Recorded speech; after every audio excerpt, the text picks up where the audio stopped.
back in 2003. And I got wise to it back then. With these cheap cell phones, all right, you can create aberrations. You know, you got plastic lenses, you got low resolution cameras. Yeah, and this is basically at that, you know, most cell phones with a camera are good enough to document your auto crash. But people were looking at that, and what we found was all these anonymous sources that were sending these things out. And so we'd go to track them, and we'd say, let us know what your exact coordinates were, the direction you were facing, the exact model of the phone. And when we'd ask questions with any specificity, especially if we asked them to actually accurately identify themselves, they would disappear like methane in the wind. Boom. Okay? Mm. And what they did was they got everybody racing out with sundog photos, expecting to see Planet X out there and so what then they go to Soho and they're finding aberrations on Soho. Soho, if Planet X is out there and Soho is seeing it, it's not going to see it in one little isolated frame out of thousands of frames taken in a day. You're going to see it and see it and see it and see it and see it. So they go out and they find these one little, you know, a frame where maybe there's a speck of something out there that gets caught up by the camera. Yeah, oh, that's Planet X. It's all nonsense. But and what they're doing is they're saying this is Planet X, and they're saying this is a massive object, and it's right next to the sun, and yet the sun is no change. It's doing the same thing as it always done. Mm-hmm. So they took everybody that direction, you know, and eventually, like Lincoln said, you can fool all the people all of the time, you know, or you can fool all the people most of the time, but not all of the time. Mm. Folks wised up. We started seeing a lot of YouTubers out there going, hey, we're sick of this nonsense. So then they switched direction. They took everybody 180 degrees in the other direction. And they took them out to Orion with lost star panels and what have you. I mean, the sky databases are hopelessly corrupted by the elites, hopelessly corrupted. So they're just, for Planet X, they're useless. All you're going to find there is black squares and things that are just going to take you down rabbit holes. And that's what they did. They took everybody out rabbit holes. Now, let's talk about these two disinformation campaigns. What did they have in common? What do you think? I don't know. I'm sitting here actually thinking about the story of David Booth and Wayne Green in the back of my head here. But go ahead, Marshall, and tell us what they have in common. The two. What they both have in common is the ecliptic. By taking people with sundog photos and making them look, all right, towards the sun, or actually beyond the sun, they're in the region of the ecliptic. The ecliptic is the plane of our solar system. Imagine you start with a point in the center of the sun and you draw a concentric ring straight out from that, right, out to the 12 signs of the zodiac. That is the ecliptic. And all of the planets in our system orbit on or near that. And the one that's the most extreme, off by a few degrees, is Pluto.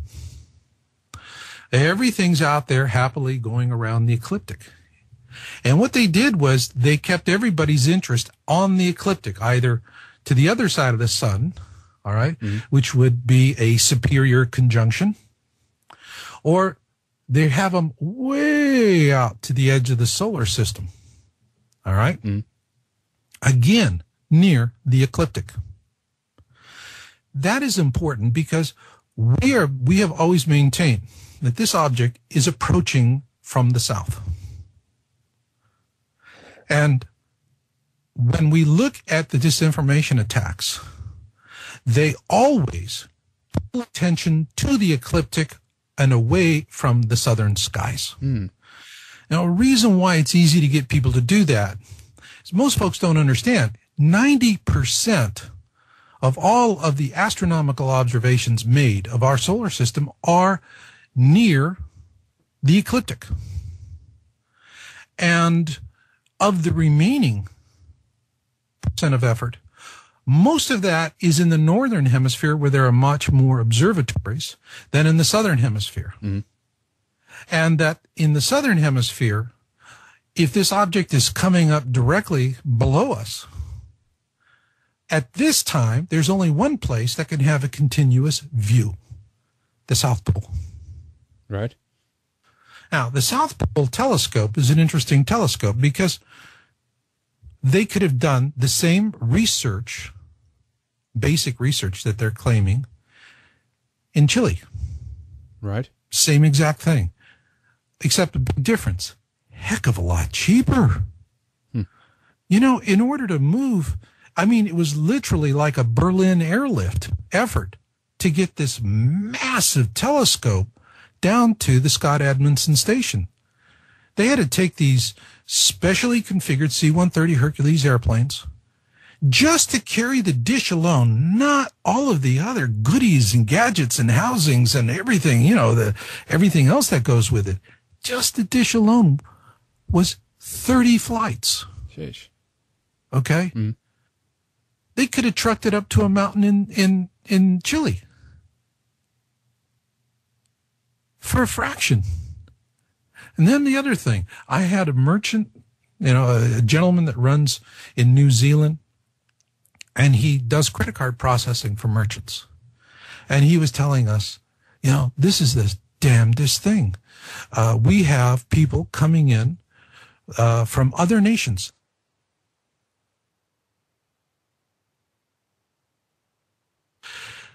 What is happening is they're seeing that there are flights coming directly from the United States to Antarctica, which means it's military because you have to have mid-air refueling. Right, right.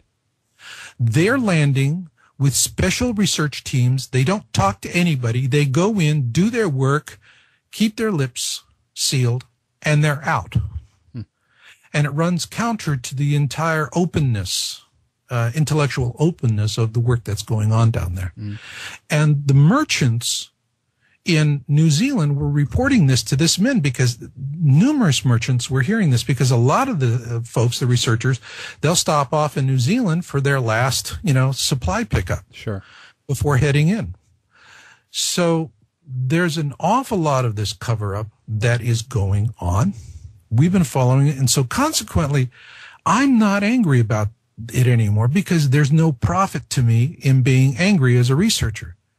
Rather, it is just what it is. And if you observe it for what it is, without judgment, it reveals to you a wealth of information because you know what it is that's going on by what they're trying to hide. You know what's going on by how they're deflecting and diverting attention. You know what's going on by how they are killing the messengers. It's a very good point, and I'm also actually I'm thinking about things like the global seed vault that they're setting up in Svalbard, close to the North Pole in this sense, and speculations around this is of course that there is knowledge about a coming doom, if you will, and this is intended to keep our genetic diverse seeds, you know, locked away for a group who have the awareness of this incoming, you know, potential catastrophe, to go to a source and collect the seeds at a later point and how should I put it, reboot the experiment of human civilization again. What's your take on the global seed vault, and do you take things like that into account as well, Marshall? Well, for me, the global seed vault has one simple question that the media, in all its great wisdom, has never felt the need to ask.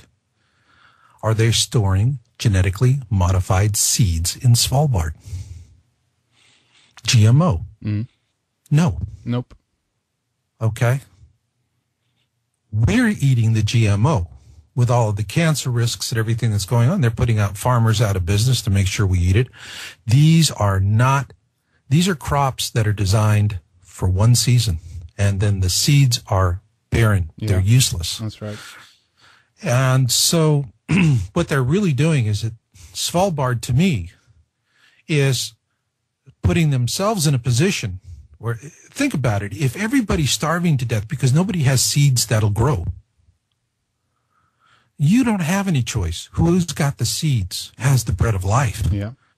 And if they say, this is the form